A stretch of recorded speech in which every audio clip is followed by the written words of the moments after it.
Hello and welcome to Lore Watch, a roundtable freeform discussion about lore in your favorite media. I'm your host, Joe Perez, one of several lore-focused folks from Blizzard Watch, and I've got my marvelous co-host with me today, Matt Rossi. How you doing today, Matt? I am doing podcast. Podcast is go. Podcast is go. Friends, today we are going to be taking a spin through questions that you, our wonderful listeners, have sent in to us. If you have questions for this or any of our podcast, be sure to send those into podcast@blizzardwatch.com. Specify the show that it is for in the subject line, as well as any special pronunciation of your name. If you want to hit us up on Discord, we have 2 channels set aside. We have the Q and Podcast Questions channel, which is open to everybody. And then we have the Patron Q and Podcast Questions channel, where we tend to look there first as a way of saying thank you to our Patreon supporters. And if you are a Patreon supporter, you can also send us any questions you have to our Patreon messages. We do get those, and we do take those into consideration. Without further ado, let's go ahead and get started with this first one, which comes from Spry Sprocket, which is a gnome warlock over on Proudmoore. Greetings, Watchers. While exploring Khaz Algar, I noticed that the Beledar is almost exactly below where Dar Oztan is on the surface. What if they are, in fact, the same object? Dar Oztan is hugely important to the Earthen and is magically charged with enough that it is a weak point between Azeroth and the Elemental Planes. Could this be the effect of Beledar's energy seeping out over the millennia? For those of you that don't know, Dar Oztan is the giant crystal mountain that the storm beaks essentially reside in, where during your normal questing, the opening segments of this expansion, you go to try to help essentially reforge the bond for the storm riders between them and their little gryphons. It is a mountain that is filled with a lot of elementals, a lot of lightning elementals, and like I said, it's all like a big giant crystal formation, which, okay, I can see maybe the tangential relation there, but I don't know if it is exactly where Beledar is below the surface. I don't know if you have any insight into that, Matt, or if you've looked at the map at all. I think it's slightly off. I don't know that we can even argue that, like, when you go down the coreway into the next zones after you've done the surface, the coreway goes straight down for a while, and then it goes it's no longer going straight down for a big chunk of its time. Mm-hmm. I don't know that you can easily put one on top of the other in a 3-dimensional map like that. I don't know that they've given us enough clues to work with on this. I'm not trying to be a jerk about it. I just think the Isle of Dorne, it's hard to say. It feels like the surface might be a little bit smaller than what we see underground, right? Like the underground feels immensely expansive. Not just smaller, but also like not directly one-to-one. Like if you were to if you've seen Godzilla vs. Kong, you know that's a ridiculous scene where Godzilla breathes fire until he melts his way to the core of the earth. But he goes straight down with it. Mm-hmm. If you tried that at Dar Oztan, I don't know that you would end up at Beledar. Because, Beledar is, I don't know that you can argue it is directly below. That it's a 1-for-1 straight line shot.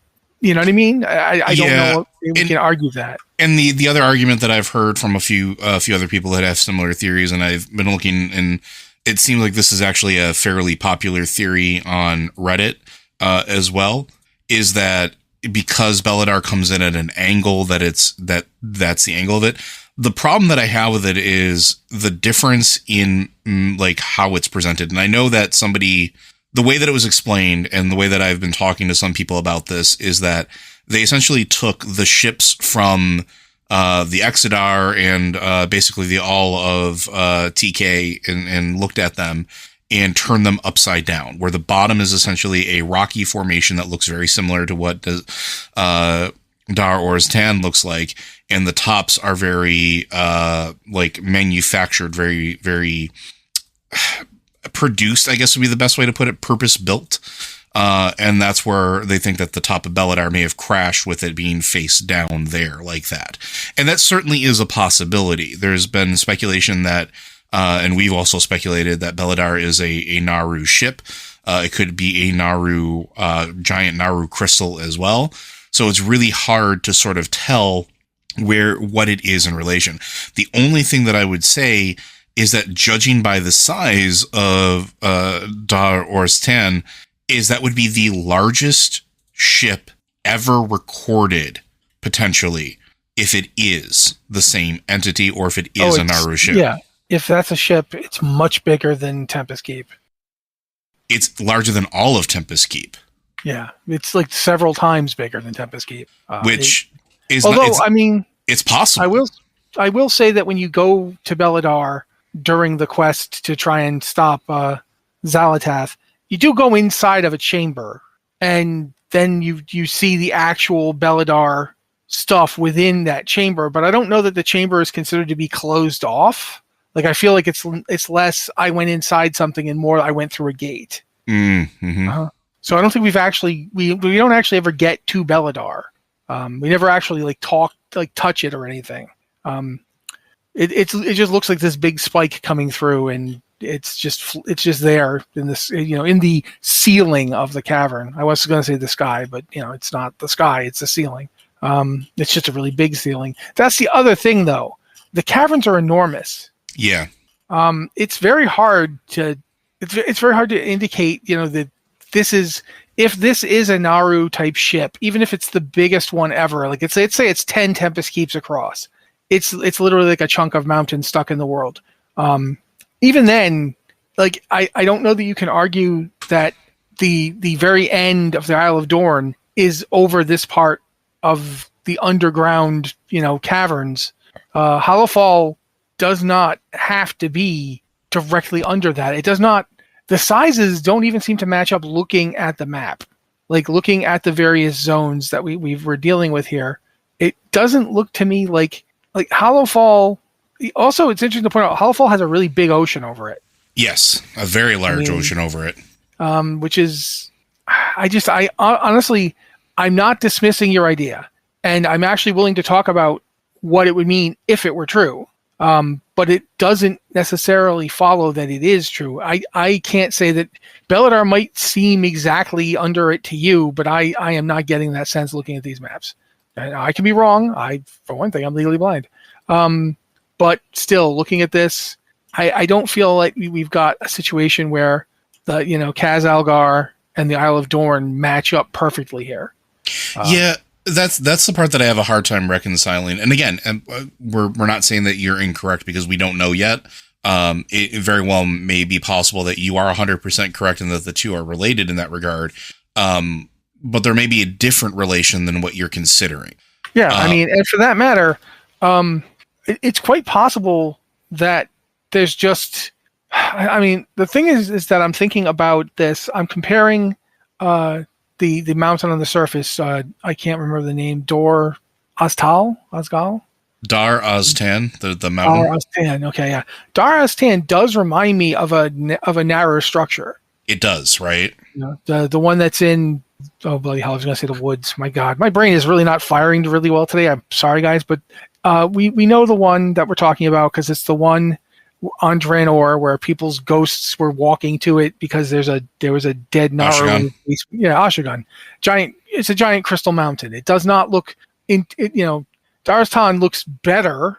It's a more fully realized model of a zone, of a mountain, but they're still both big crystal mountains.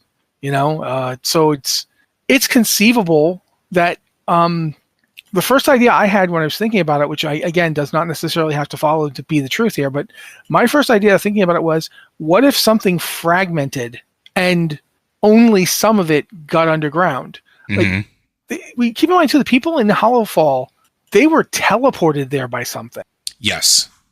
It's quite possible that Beledar was also teleported there, or teleported itself there. It might have been like the equivalent of an extra dimensional escape button. Our ship is falling apart. It's going to smash into that continent there, that island. We don't want to be here for that. hit the eject, but this is emergency. We don't know what it's going to do, but if we stay here, we're going to get fused into Crystal Mountain. So boom, who knows? I don't know. But I do think that it's not impossible to think about this in terms of what would happen if there was like a big chunk of giant Naaru tech just sitting there on the surface with elementals playing all over it. Because if you go there, when you're doing the Storm Riders quests and so forth to get the new Storm Riders, the mountain is covered in storm gryphons, they're the stormrooks, I believe they're called. And that to me is like, yeah, why are they all there? It's not necessary. It could just be that the area is very rich in elemental magic for some reason, but that begs the question, why? Why is it? So there's a couple things that I've been thinking about with this, because this question really got me questioning everything that was going on here and why. I've been interested in the mountain since we did the quests. And one of the things I've been questioning is, what if there's a little bit more significance to the mountain than we realize? Because there's a couple key factors that you get during questing that just don't have an answer yet. And I do say yet because we are going to get them at some point during this expansion. We know we are. The Earthen do not have a memory of their keeper. They don't have a memory of their birth. They don't have all the pieces to know essentially why they are. But there are a couple things that I think are important to remember here. Is one, Earthen aren't just made out of earth. They're crystal entities. All of them. Every single one of them, the ones you make, the ones that you encounter, all have crystalline structures inside of them, or rocks that form out of them. When they eat, their racial ability, they're consuming rocks that are crystals, not just random rocks. And I think that's interesting and kind of important here, because what do we know about crystals over the course of our time in just the World of Warcraft in general? Crystals can record data. They can record personalities. They can record life. They can be used to trap essences. They also can resonate with other crystals and operate in really mysterious and cool ways. The Automite crystals, the Naaru are crystals. The history of the interesting or important crystals that we saw on Argus, or at least talked about on Argus when we learned about the from Velen and about the history there with the why can't I remember? Not the Dryas, they're the Eredar. What if this was something that was manufactured intentionally? Because one thing that I think might be positionally correct is, I don't know that this is over Hallowfall or Hallowfall. I think this might be over the Stone Vault. And the Stone Vault has all of these cables and entities that go into the ceiling, and you don't see where they go. The whole structure builds up into the ground itself. And I'm wondering if Dar Aztan is literally right above that. And I'm wondering if the Titans did that intentionally to continue to essentially channel the essence of the forgotten, or I shouldn't say forgotten, of the memory cores, or the essences of words are hard today. I have not had nearly enough caffeine today, folks. Of the Earthen,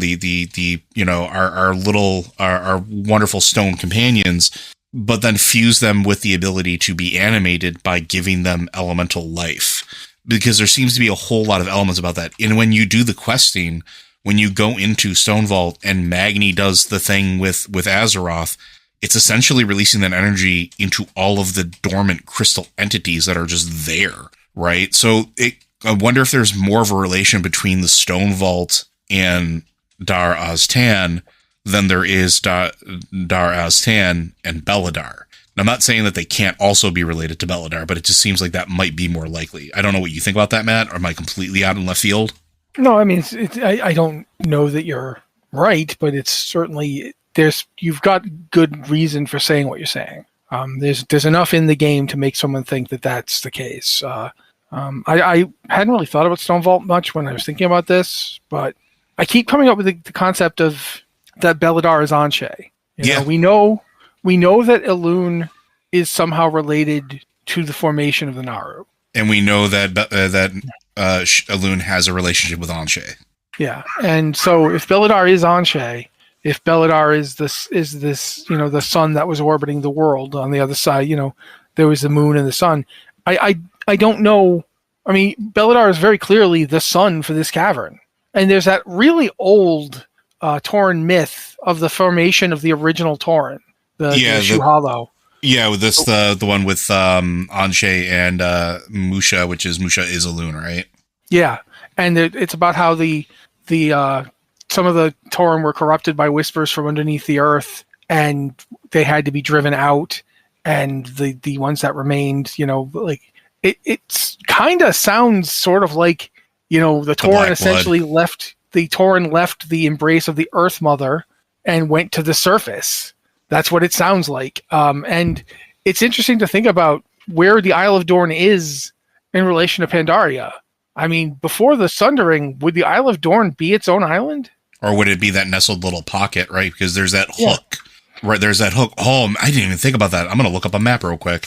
Okay, while he's looking up a map real quick, I just think that it's interesting to consider that we've got all these beings that we're talking about the Earthen, but there's plenty of other entities that started off created in a similar way to the Earthen. There's the Mogu, there's the Vrykul, there's the Tol'vir, and the Tol'vir descendants, like the Obsidian Destroyers and so forth. You see these crystalline / natural materials creations all over the place, and there's ones that are much closer to rock and earth, and there's ones that are like straight up metal, and the giants in particular are usually made out of metal, although there are the big rock giants as well. So there's a lot of entities on Azeroth and around it that have kind of a existence as natural elements given some sort of animating force. And the fact that the elementals could be imprisoned in the way that they were by the Titans implies that the Titans had some kind of control over elementals from the very beginning. And since every Titan is essentially kind of like a world soul inside a body that is made up of the elements, there's good reason to see that this is something that might be the case, that the Titans have an inherent connection to elemental beings. But I don't know if you're done looking at maps, Jeff. I am. Like, one of the things that you kind of like got me on this weird thing is like one thing we did a long time ago, and they did it during the Chronicles, and I think that maybe Chronicles might be incomplete, or at least not completely 100% because we're completely on the other side of the world or whatever.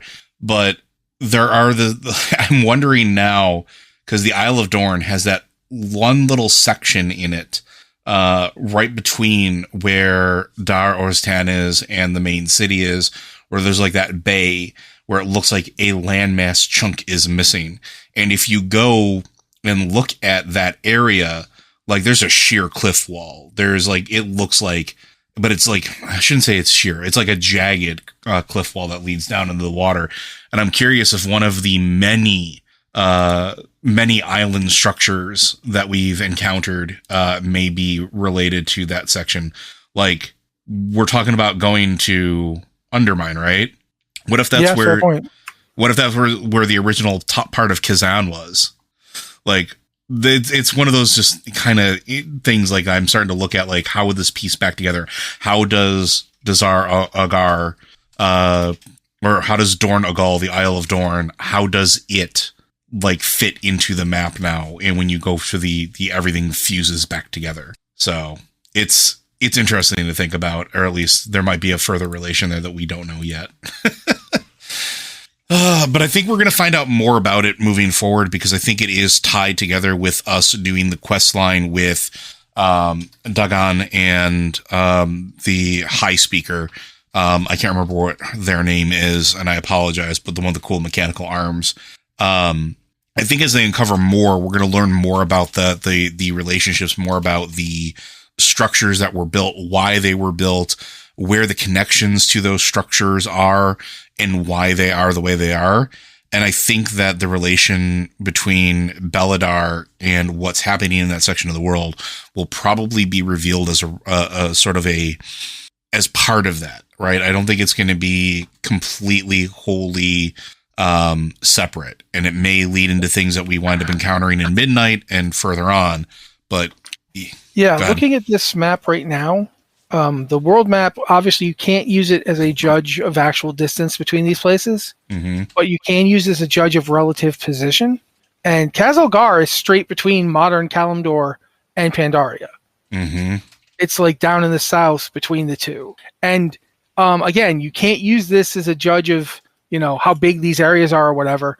But on the map, Khazalgar is pretty freaking big. But then again, so is Zandalar, so are the Broken Isles. Kul Tiras is not that big, I'm pretty sure. The Dragon Isles are also huge. It's also interesting that all these islands, like they cut a swath. Like if you start at Kalimdor, and then you go south and you go Khazalgar, then it's Pandaria to slightly north, Zandalar slightly north, Broken Isles and Kul Tiras both slightly north, and then finally the Dragon Isles, Northrend, and Eastern Kingdoms all slightly north from them. So there's an interesting. It's like the continent scattered, like the actual cataclysm. It forms a kind of wave of Earth that goes in this way.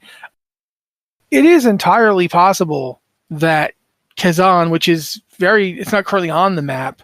It's in some of the maps in Chronicle, but Khazan could be a chunk of Khazalgar that broke off.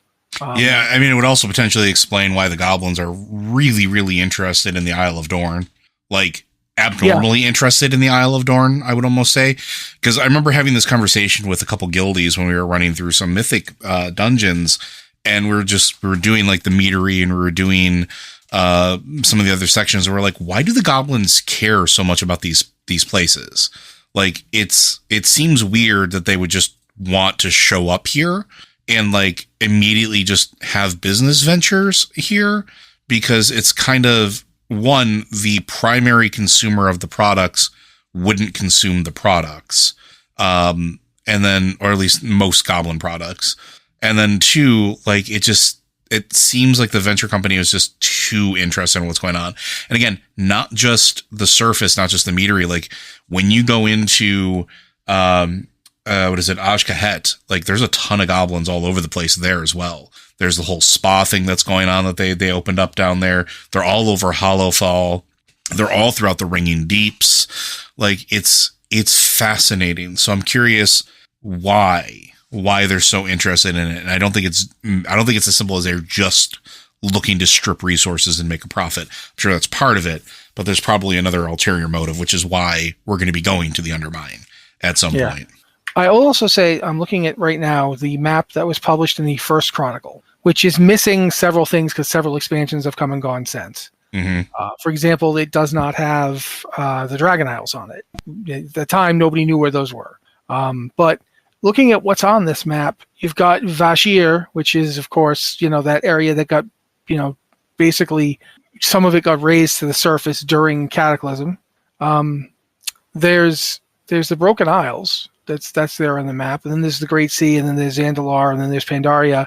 Khazan is significantly further north, but that's not necessarily a problem, because all these landmasses didn't just the where you look at the various maps of Azeroth right now, the various lands that are still there, they didn't just subsume, like the center of the continent didn't just go into the water and that was the end of it. They were pushed apart. The forces that destroyed ancient Kalimdor didn't just destroy it, they reshaped, they moved things. And that's happened again. I think Deathwing also caused stuff to move. So a lot of this stuff wasn't here exactly. Like, it would have been closer. Zandalar in particular would have been much closer to Mount Hyjal, because Mount Hyjal and Zandalar are basically copies of each other. They're both giant mountains where spirit beings that we now basically would call like watchers, or spirit, the animal, what were they called, the animal guardians, wild gods, the wild gods and so forth, lived on those mountains. They were like twins of each other. So you have to remember that a lot of this stuff would have been much closer together. That's one of the reasons. Let's talk about that real quick, because you hit on something that I was thinking about as well, and I think this is interesting. Mountains, just mountains in general in WoW. You mentioned Mount Hyjal with all the wild gods. What other mountains do we have that have very important figures in them? Trolls, Zandalari. Yeah, the Zandalari have, Zandalar Mountain is currently a Titan facility, no less. It's important to where the why can't I remember them now? The evil Wicker guys from Battle for Azeroth. Oh, right. Yeah, I know who you're talking about. The Drost. The Drost are all based in a mountainous region in the mountainous land where all of their like tunnels wind deep through the earth. Like it's and Northrend. I mean, Storm Peaks is like the home of Ulduar. There's basically a lot of mountains and mountainous regions in Northrend that are very important. Pandaria, for that matter. When you go to several of the Titan facilities in Pandaria, they are built into or around mountains. Yep, and then even like go as far as looking at Blackrock Mountain, which maybe less so than the others because it wasn't necessarily a Titan facility, but it has to sit at some locus of power because look at everything that happens there. Well, I mean, Uldaman's right there. Yeah, you can see Blackrock Mountain from Uldaman. We have that's the thing is like we talk about quote unquote Titan facilities and so forth, but you have to remember that Blackrock Mountain was full of dwarf buildings. Mm-hmm. Dwarves don't just, the Dark Iron dwarves went to that mountain for a reason, and it's tempting to remember that Titan facilities are much bigger than what we see of them. Like when you go to Ulduar, and at one point you get on a train and you ride out way the heck away till you get to Mimiron's place, which is still in the Ulduar complex, but you had to get on a train to get there. Like think about the distance here. That's at least. That ride is intended to be a significant distance. It's not right next to anything. And think about the path of the Titans that used to extend through all these different facilities. That we see that Wormrest Temple was on it. There were lots of places that the Titans, the Titan Forged at least, the Watchers and so forth, thought were important and based in this network that they built. And the network was built to basically feed all the way down. And when you go to the Broken Isles, it's interesting that the Broken Isles has the Temple of the Temple of Elune, which we call the Tomb of Sargeras. It's right there. It's not it's not facing the Maelstrom. So the Broken Isles might have been shoved over from a different area or turned. Because if you look at the Broken Isles and then you look at Northrend, the south part of Northrend, I forget which of these two the start zones it is. I'll have to actually look at the map, but Wormrest Temple. So this is where the Alliance big starting zone is. It's one of two of them. But if you look at that area and then the Broken Isles could be broken off and then turned so that the Temple of Elune, which would have been facing directly onto the Well of Eternity and exactly opposite from Zin Ishari, the place that's now called Ashara, it's suddenly not facing that way. Because of the disaster that pushed the continents apart. But if you turn it, now suddenly it is. And you're like, oh, okay, that makes much more sense. Because they were facing each other. There was Zin Ishari was originally Elundris, the Eye of Elune. It's interesting to think about, like, you mentioned mountains and the importance of them. Like here's Kul Tiras with all of its mountains and so forth off the coast of Gilneas. Yeah, it just because even in the Dragon Isles. Ironforge, which is not a Titan facility exactly, but it's built into a freaking mountain. Yeah, and like look what it was able to burrow beneath the ground, and one of the most important rituals of the modern WoW era was performed there. Like, I just find it fascinating, and maybe it's an accident, or maybe it's 100% intentional. Dude, it's Zaxxas. Yeah. Before he became Deathwing, he deliberately created mountain ranges to separate out people so they could all live in like effectively sheltered. They wouldn't be like having war with each other because they didn't necessarily meet until they were like, capable of having peaceful relations. And when he became Deathwing, he deliberately started tearing those down so people would go to war with each other. Well, yeah, and I mean, look where he set up shop too, right? Like, look where one of his facilities was located at the top of Blackrock Mountain, right? Like, and there's the one that's in the mountain on the Broken Isles, the one where the Tauren are living. Yep, and then you have the one that we literally just went through last expansion when we went to the deep places. That was literally underneath a mountain, and the Tharian's laboratory on way deep underground. But yeah. And Legion, where he, had his power under the high mountain like the facilities, right? Like it's fascinating. I think I think there is intentionality here, and I think that's maybe why I think there might be more to the mountain in Khazalgar other than just being the bottom of like a spaceship. I think it might be intentional. I think there might be something, like going back to my original point.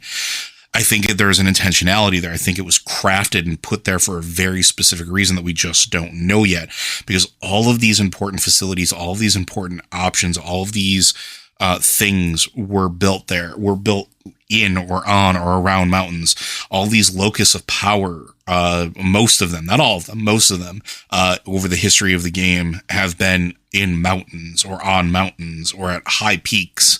And I don't think that's accidental. No, I was going to even say, if you look at Xal'atath, Zalazar, my God, I can't say their name. Zandalar. You look at Zandalar Mountain, and then you realize that it's, the city itself is this giant Titan facility with this giant like key lock system, and then you go to Uldir, and there's the other half of the Titan facility, and it's very similar to what you see in Ahn'Qiraj, and the Oldham has a very similar setup where there's this giant Titan facility and then this other Titan facility that mirrors it. Uldaman is its own mirroring Titan facility as far as we can tell, because there's old Uldaman and new Uldaman, and just, there's tons of Uldaman. There's a lot more of Uldaman than we originally realized. And we look at the Chamber of the Heart, where Magni was working out of, and then we're like, I think in this expansion, there's one just like it. There's redundancy built in, and we have to remember that all of these different facilities were built with one purpose: to tap, channel, and feed Azeroth's world soul the power it needed to heal. Well, we think, or at least that's what we've been told. We don't know. Yeah. This expansion and even last expansion has really started to bring that into question. Yeah, but even if that's not the case, even if it was an exaggeration or a cover story, the facilities are widespread across Azeroth enough that it was a credible one. And if you look at, like, we just got done talking about the Storm Peaks, look at the engine of the Makers, which is literally this enormous engine that's built into the Storm Peaks as a whole. And what's going on in the Storm Peaks? Almost continuous electromagnetic disturbances, aka storms. Mm-hmm. Very similar to what's happening over at the mountain of Darostan. Yeah, because Darostan could very well be the terminus of the engine you were talking about. That's why I said there was reason to think it. You've got all these different places that seem to be... I think we need to start realizing that the Titans have a very strong connection to elements. Mm-hmm. And to the point where Titan... And that might possibly be because when the Titans were making the Titan Forged, they deliberately made their servitors elemental in nature because they were going to be fighting elementals. Like, look at what happened with Odin in Ragnaros. Ragnaros tried to burn his entire face off and just gave him a cool beard. They're deliberately composed of durable elements that don't immediately get destroyed when they're facing a Fire Lord. And that's goes back to the whole idea of the original Discs of Norgannon, which, remember, the ones in Uldaman are the original ones. When you go to Uldaman and you find the Discs of Norgannon, those are the real ones. The ones the ones you get access to when you go up to the Halls of Stone and the Halls of Lightning, those are the ones Loki messed with. Mm-hmm. But not Loki. When you get down to Uldaman, those are the ones that Tyr basically grabbed and had Arcadis and Ironaya take and go guard. Those are the real ones, and they specifically say that the various earthen and other beings were deliberately composed of the durable elements of Azeroth. Now, what do we see when we see the earthen being made in the War Within? We see them being, essentially created out of these elements in the Great Machine. Yeah, in the Stone Vault, and like when you're in, it's another facility that is making them literally out of stone and crystal. Very similar to the engine that we see in the Mogu, which is making earthen. We see earthen get made there. Yeah, there's even iron earthen and frost earthen. Mm-hmm. Like, so there's different elements being used. The ones in Khazalgar, we don't know if they're a specific kind of earthen or not. But they seem to be, because they're the first ones that have crystals associated with them that heavily. Yeah, that's true. The first ones that we've seen, right? Yeah, I mean, we're on the same page, I think, here. Yeah, I really want to know what the deal is at this point now. Yeah, I mean, was all of this built to be a prison? Was it built to basically hold the world soul in the planet? Like, what's going on? We don't know. But it's interesting to think about if you're looking at the world map of Azeroth and you're looking at the map we have now, where you've got Khazalgar, the Isle of Dorne, all that stuff is now on the map. I keep drawing back to this. There's a real life example of this in that there's a subcontinent bigger than India submerged around New Zealand. Mm-hmm. Like the islands of New Zealand are basically just the peaks of mountain ranges that would have been part of this giant landmass. Like I said, bigger than India, that's currently under shallow water. It's like the Pacific Ocean is all around it, and then there's this shallow water that's still part of the Pacific Ocean, but it's like there's a plateau, except the plateau doesn't quite hit sea level. And I find myself wondering if all of the underground places we go to in Khazalgar are the result of subsidence from an impact. Because if you look at the thing that Joe was talking about, the bit of the Isle of Dorne that kind of like just it's like heading down. Suddenly there's this hook coming up, and there's space between the city and the mountain. And if you look at the island of Thera on Earth, it blew up, and it looks like this. The island of Santorini now looks like what you see in the caldera of the original mountain that blew up to form Santorini. Like subsidence, you blow up a big chunk of it, and then it drops into the ocean. So yeah, there's a lot of possibilities here, and Beledar is one of them. Beledar absolutely could be related to the Stone Vault. Yeah, like I mean, it's quite possible that Beledar is both. We know that Elune had a relationship with the Titans to the point where Elune was like literally buddied up with a Titan, with Eonar. Like they were essentially essentially girlfriend. There's multiple talks about them being their love. And we knew before that, even from Legion, we knew that one of the 4 Titan relics you used to try and the Pillars of Creation there or whatever they were called. One of them is not Eonar themed. It's Elune themed. So there's a relationship there. Maybe Elune sent. If Anshe was considered, the other half of Musha and Anshe, who were the eyes of the world orbiting it. Maybe she sent Anshe in to help them create whatever they were creating. Or maybe Anshe is an aspect of Elune that we haven't seen yet, because if Elune is a being that we know is capable of being in multiple places at once, and you brought this up a while ago. Yeah. And I think this is further, I don't want to say confirmation because we obviously don't know yet, but I think this is further supporting evidence of it. We know that Elune is able to be in multiple worlds at once. We learned that in Shadowlands, and be in multiple places at once. If this is a being that could fracture itself, that could splinter itself, that we've seen as a theme in other Blizzard games, there's a possibility that this is Anshe, and this is an aspect of Elune. This is a piece of Elune that was sent to go do a specific thing. Yeah, or it could even be, we know that Elune had a child, a blue child, which was considered to be the child of Elune, and Elune, of course, being the moon that we also sometimes call the Pale Lady or the White Lady. Anshe could have been the other one. I mean, Musha and Anshe could very well be the blue child and, Beledar. Maybe Beledar was once up there, there was the blue child and something else child. And it's interesting. We know that Beledar keeps doing the switching between darkness and light, but we know that started recently. Mm-hmm. I wasn't doing that before. But we also don't know if it was doing that prior to the, like, it being there. We don't know how long it's been there. Yeah, we know it's been there long enough that the people in Hallowfall, when they got there, it wasn't doing this. And 10 years later, now it started doing this. Does that mean that there was a cycle that they just missed the front end of? We don't know. Yeah, because they've only been there so many years. So yeah, I think it's about either 10 or 20. It hasn't been that long. No, I think it's, I think it might be 10 or 20 years. But yeah, like and that's the other thing that unfortunately with Beledar is the only entities that might actually know about it are some of the Nerubians that we are dealing with. And even then, the ones that probably knew anything about it at all have probably been experimented on and driven crazy, like the Queen, the original Queen, not Ansarek.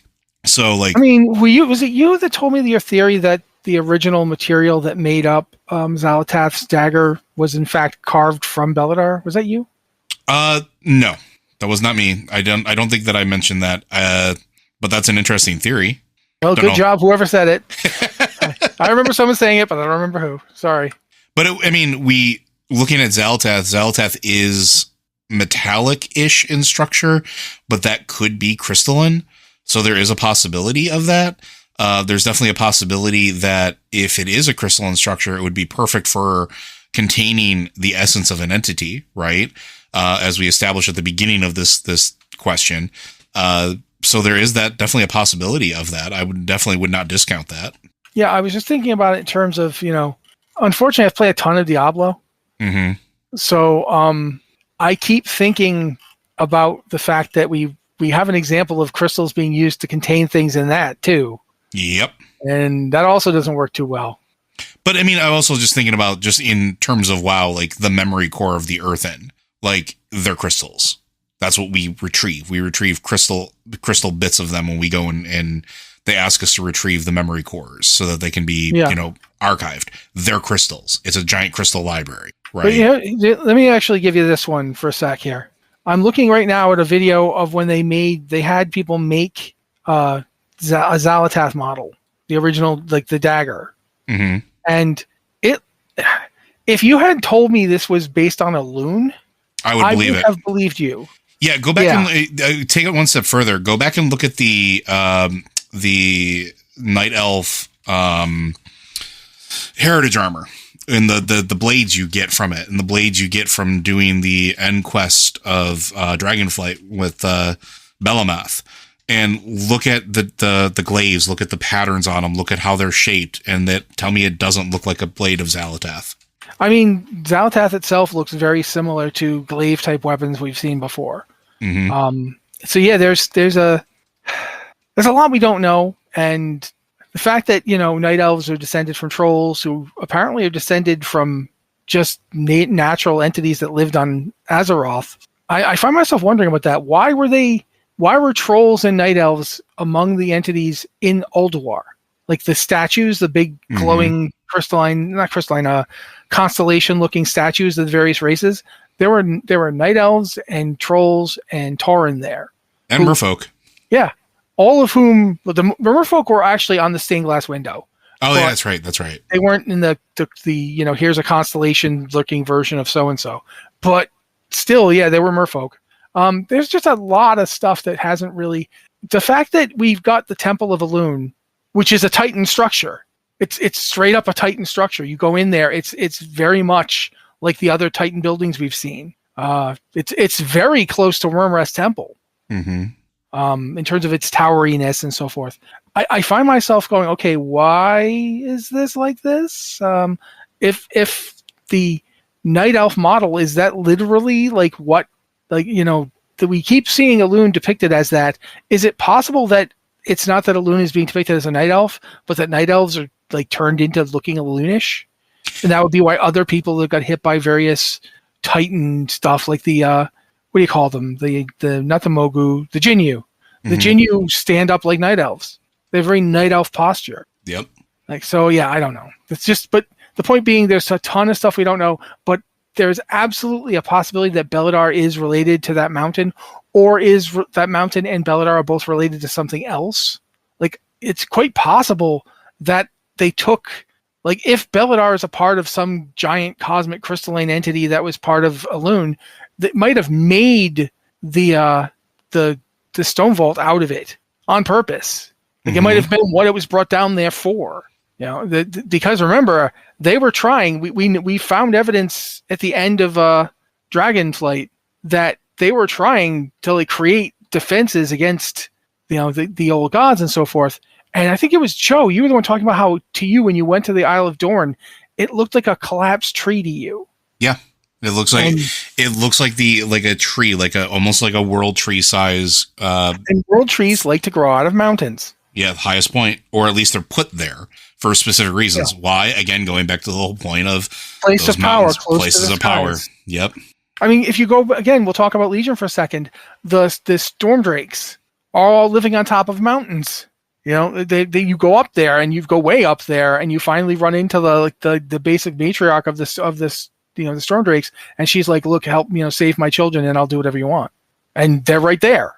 Odin put them there, but Odin didn't make them. So there's a lot of wild stuff going on here. Yeah, it's going to be fascinating to see how it sort of unravels, and I'm really curious to see what the next steps are in the campaign. I mean, I'm looking forward to it for sure. We have about 10 minutes left, so let's see if we can try to get through maybe another question here. Let's go ahead and talk about this one, and I don't know if it's going to be a 10-minute one, but if we get an extra few minutes, it's fine. This one is from Easy Target, who this has been in our queue since Halloween, so we didn't forget about you. Hi there, Watchers. Long time no type. So I've been mulling around the whole lore thing about world souls. With your discussion on the old gods, void lords, and whatnot, I keep coming back to the Shadowlands when Argus' soul kind of broke the Arbiter. Two competing thoughts emerge. The first is, why didn't this happen the first time? As in when Sargeras put down the corrupted world soul. If it was a world soul, it should have shorted out the Arbiter, right? The other thought is, if there was no world soul, Sargeras thought there was, what did he actually kill? An old god in disguise? Or if a corrupted titan, would it have been killed like an old god of Azeroth? You kind of whittle them down and they don't exactly die. Then that chunk of world soul would still be around today. We might call it Xal'atath. So one thing to keep in mind is back when Sargeras may have ended that world soul's existence, we don't know the exact time frame in relation to what everything happened in Shadowlands. And one thing we do know is that Zoval at one point was the Arbiter. And then he decided that he couldn't be the Arbiter anymore, and instead had to usurp the creation of the first ones because he something learned, horrible was coming. But not only that something horrible was coming, he learned that more existed. He learned about the first one's plans, and so I've been wondering if, in theory, that he was the Arbiter at the time that the first world soul died, and that's what clued him in to there being other beings of great cosmic power that led him down the path to look into to basically look into what led him down his dark path. And I'm really curious if that was really the tipping point for him. See, that's a cool idea. My answer is much simpler though. Argus shorted out the first Arbiter, the second Arbiter, for two reasons. One, the second Arbiter wasn't a person. No, it was a robot. Yeah, it was essentially like a drone that just did sorting. Mm-hmm. It had the mantle of the Arbiter put on it, but it didn't have any personality or mind. So when it was hit by this thing, it couldn't process. And it's like feeding a ton of garbage data to a computer to make it come to erroneous conclusions. Secondly, Argus didn't go there of its own accord. Argus was grabbed. Zoval, I forget what we were calling him at the time. I keep calling him Zoval now. He was the jailer. The jailer, thank you. He basically set up everything so that he could use, along with the Nathrazim. Keep in mind the Nathrazim were basically part of the Legion at the time, so they were in great positions to be subverting things. They basically threw his soul into the Shadowlands where it wasn't supposed to be. We're told that repeatedly. It wasn't supposed to be there. But that was their weapon to use against the, for lack of a better word, I'm going to call it the false Arbiter. Because it wasn't a real person. It was just this robot that was doing the job. And Sire Denathrius was in on it and may have helped orchestrate pull it in. Absolutely. So it's possible that when Sargeras destroyed the first world soul, the corrupted one, and we don't even know if it itself was corrupted. We know that the planet it was on was getting corrupted, and Sargeras was like, "I'm not letting this happen."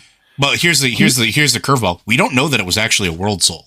No, we don't. We don't know if that was an illusion or something that he was just made to believe that is what happened. Or, he just didn't know. He felt some kind of essence in the world and just thought, Sargeras was a lot of things, but he wasn't the thinker of the group. No. He was the guy who cut planets in half. That was his solution to problems, man, Even like Agrimar was like, dude, do we have to go immediately to slice the planet in half? Do you have a better idea? Many better ideas. How about I make a giant rock elemental and it can just beat up the problem? Okay, you want to play toys with it. I don't know why. I have a gigantic world-destroying sword. Why wouldn't I just lead with that? But regardless, that's one possibility. But let's assume for a moment Sargeras was completely correct. There was a world soul in there. It was getting turned into horribleness. He took action and stopped it from happening. We don't know what was supposed to happen to that world soul at that point. Was it supposed to go back to wherever world souls originally came from? And that's the other thing is we don't know what happens, because we do know, well, we kind of do, at least from what a fully formed Titan looks like. Yeah. Right, because when Sargeras killed the Pantheon, he essentially took their souls and tortured them. He took their essence. But he didn't do it immediately.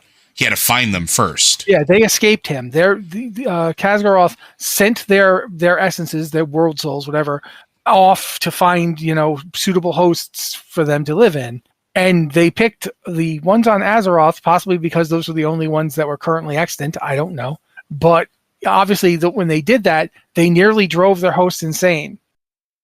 Because it was like trying to hold the soul of an entire world inside one small Titan Watcher. I think it was Raden, Master Ra, who was the one who figured out, I got to pull this out of me. Yeah, it's bad. And he literally took the essence of Aman'Thul out and put it in a cave because he just couldn't handle it. And then we also, part of the whole sequence of events is we go to Elundris to try to save Aenar from being captured, right? Because Elundris, the world that has the name Elune built into it. Yeah, a planet filled with nature, and very clearly with a Titan facility door on it, because the way in and the around it looks like Night Elf architecture combined with Titan facility architecture. We've barely talked about that over the years. We should probably at some point do a deep dive into that, because that's a whole cavalcade of what's the stuff deal, right there. guys? What's the deal with this planet, Elundris, with its Titan facilities and Aenar's right here? That looks like it's inside of an elven temple. Yeah, on the planet named after her girlfriend. Yeah. It's just woof. There's a lot to that, but yeah, I'm actually going to point out too. I get where you're going with this, because you're trying to come up with an idea of what Xal'atath is. I lean more towards the idea that Xal'atath is a chunk of one of the original old gods. Yeah, for all we know, it's a chunk of Y'Shaarj, right? Yeah, I mean, I've often thought it was, and we've seen that that's how the old gods sort of not just procreate, but bestow gifts. We know for a fact that they used pieces of themselves as weapons for their generals, for their followers, to imbue them with their power as they moved out into combat. We know that. Cthulhu has that axe named Dark Edge of Insanity. Obviously, the remains of Y'Shaarj gave a desecrated image of Gorhal. And you'll notice that the weapon in question, the desecrated image of Gorhal... is not Gorhal. Yeah. What? It's not the actual Gorhal. It's not the actual Gorhal, but the name of it. The actual name of it in the language of the old gods is Xal'atath. Yes, I was just going to say that. I know, and I wasn't going to let you, because, my God, I started this, I'm getting that word up. No. Exactly. Go ahead. Keep going. I'm just saying that since we know that the naming convention is the same for both of these weapons, and we can absolutely see that when we go into the... Oh, bloody heck, why can I not remember the name of that stupid fish? The old god that was a fish that N'Zoth. N'Zoth, thank you. N'Zoth's weapons have a different naming convention.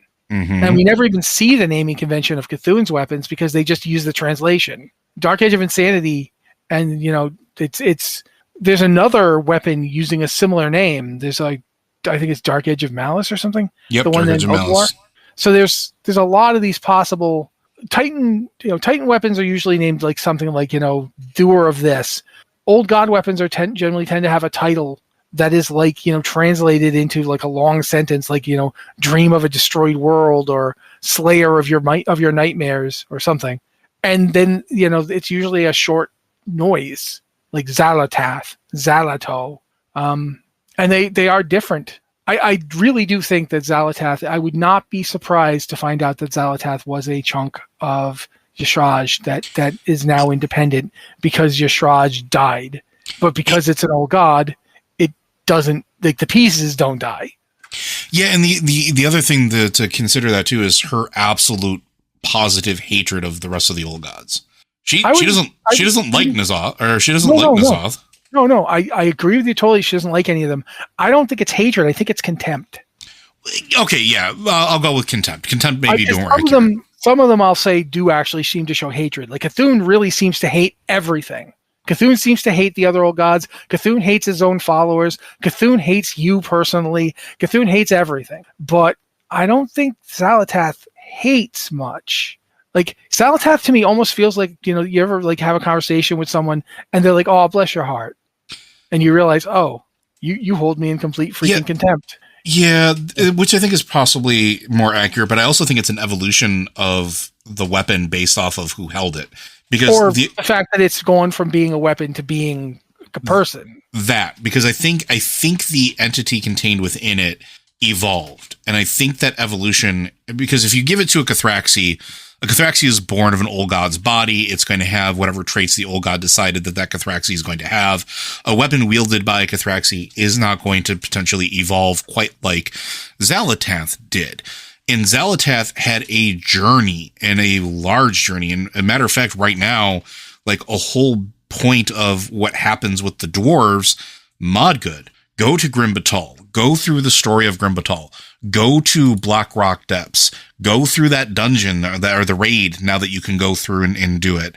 And all of that exists in part because of Modgood, because of what happened with her dark arts. And from all accounts of the character, the NPC of Modgood, that entity that was cold and calculating and not necessarily overtly emotional, right? She was powerful. She wanted strength for her people. And what is Xal'atath really like? That essence, that sort of personality, like you said, it's that contempt. It's the I have power. I'm just going to go do the thing. I don't need you to love me. I don't care if you love me because I'm just going to do what I need to do or what I want to do. And that will be the end of it. And I think there is a malice to it. And I want to make sure I say that, because if you watch the opening of War Within, you watch how Xal'atath, has set up the whole situation and transforms from the dead wizard. I think you were the one going, wait a minute. Yeah. What were you? Were you the one saying it? Like, I seem to remember you, like, at the time saying, wait a minute, what's that dead guy doing here? Yeah, it's exactly what I said. But he transforms into Xal'atath, and she just has this big, just grin, like this, like little. It's not a grin; it's like a little smile. She has this smile on her face, like, "Oh, I've been waiting to show you just how little I care." Yeah, and there is definitely contempt and malice there, and the source of that could also be because of Yasharaj. Yasharaj's entities, the Shah that were born from essentially his many heads their many heads being torn asunder. They're all emotions, right? Every single one of them is an emotion. Yeah, pride, anger, fear. Yeah. Malice is an emotion. Contempt is an emotion. It's entirely possible that is the aspect that this weapon was built from originally, because Xal'atath was, for all we know, originally a weapon. And that would be perfect for a weapon, right? To imbue it with a sense of malice, a sense of contempt, and then have it evolve and take on more humanoid emotions and become, and I will call it an evolution. What we see now with Xal'atath itself, the entity, is well beyond anything else we've encountered. It is a wholly unique being, and it is something that we have not fathomed at this time wholly and completely. And we probably won't until likely midnight, right? I don't think we're catching Xal'atath this expansion. Yeah, I mean, it feels like they're setting this up to be a very episodic series of expansions. I feel like it's not likely that we will be defeating her at the end. And if we do, it's not going to really stop anything. Yeah. Because, we know she was working Talon in hand with, I can't remember his name either. Evil dragon guy from the last expansion. You know the one I'm talking about. Eridicron. Yeah, so she was working with Eridicron. He gave her the essence of Galakrond. We don't know what the heck she did with it. But regardless, he gave it to her. So, yeah, there could absolutely be more to her. She could definitely show up, and then she could definitely make her escape at the end of this one, or even the middle of this one. She could like leave her plans going, swan off to do whatever she's going to do, and while we're desperately trying to stop it, she could very well be off to the next expansion. Sorry, I just remembered the thing about how the seventh head of Y'Shaarj breathed out the seven burdens, although that was from an early draft of the story, and we really only see 6 Shah in the game, which means there could be the 7th Shah could very well be Xal'atath. It could have taken one of the Shah could have been turned into a weapon. Yeah, so. Or depending on what it was, or the essence of Y'Shaarj may have gravitated towards it since that weapon existed. We don't know yet. So I'm looking forward to seeing that, because Xal'atath is an interesting villain in just all aspects. So I'm really curious to see what her origin is going to be and what her tie is with sort of the things like, how did she know that she could flip Beledar to a dark cycle? Because she did. She's the one that, when the Black Blood was activated, she's the one that was kind of pushing that around. Why? How? So I look forward to those answers in the near future. At least, hopefully in the near future, because I don't want to wait. But I think that's going to do it, unless there's anything else you want to add, Matt. I mean, we could keep talking forever, but no, I don't have anything that wouldn't just be me noodling. Fair enough. Well, friends, I do want to thank you for joining us on this journey and remind you that Blizzard Watch is made possible due to the generous contributions at patreon.com/BlizzardWatch. Your continued support means that this podcast site and community is able to thrive and grow. Blizzard Watch supporters enjoy exclusive benefits like early access to our podcast, a better chance at having your question answered on our podcast, or the Q&A and ads-free site experience. We are in a little bit of a fundraising drive, as I'm sure everybody is out there that produces a podcast, but we would like to make sure that we can keep the lights on for this and the rest of the site. If you are a Patreon subscriber, maybe consider to see if you can raise your tier subscription up a level. If you are not a Patreon subscriber and you are listening to this on Spotify or Apple Podcasts or Google Podcasts or YouTube Podcasts, consider joining our Patreon, even at the $1 a month subscription. It doesn't sound like a whole lot, and it seems like it might be pretty menial, but it does actually matter quite a bit. And if enough people do it at that level, it really helps us out and helps make sure that we can continue to make sure that we have our production is still up to snuff. So just something to consider. And again, it gives you those early access to the podcast, but it also means that if you wanted to submit a question or a theme for the show for us, if you're a Patreon subscriber, you have 2 different ways that you can get to us that jumps the queue on everybody else. While we do have the channel set aside for the Q and Podcast Questions channel, and we do have the email set up for everybody, which is podcast@blizzardwatch.com. If you're a Patreon subscriber, even at the $1 level, you can just, the Patreon Q and Podcast Questions channel is there for you, or submitting a message on Patreon, and it gets to us ahead of the curve. So something to consider. But that, friends, we do want to thank all of our wonderful listeners, all of our wonderful supporters, and we will see you next week.